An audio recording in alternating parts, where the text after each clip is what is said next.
So something else that comes up in the torch here, and this is timely considering that he's now the president of the show. I love that. Border City Wrestling Scott D'Amore is scheduled to debut as an agent next week. The company has been more or less without agents since the early days, aside from what the already overworked Jarretts do. Boy, this is going to be the beginning of a long-term relationship. Talk to me about Scott D'Amore here in Border City Wrestling and why he was the right guy to get a look as an agent. So this has been talked about and, different versions, and not for me and Scott, just different things. But at the end of the day, I was looking for a guy that could wear multiple hats, right? B, there is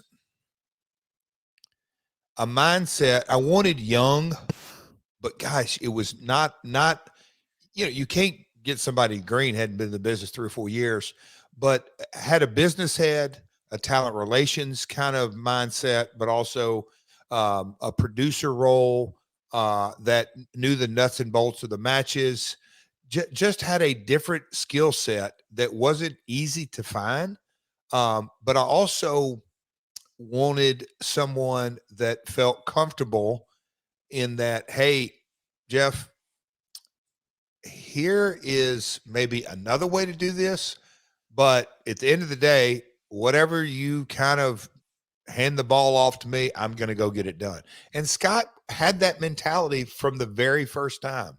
Had diplomacy, had the nuts and bolts mindset of putting together matches, had a creative thread.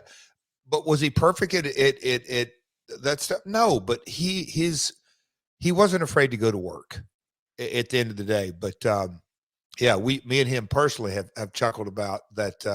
And he came to work here. God, I can't believe. So that was April of 2003, and he was with us for quite a while, and then went away, then came back, and just our relationship through the Global Force days, last year at Ric Flair Last Match, and now.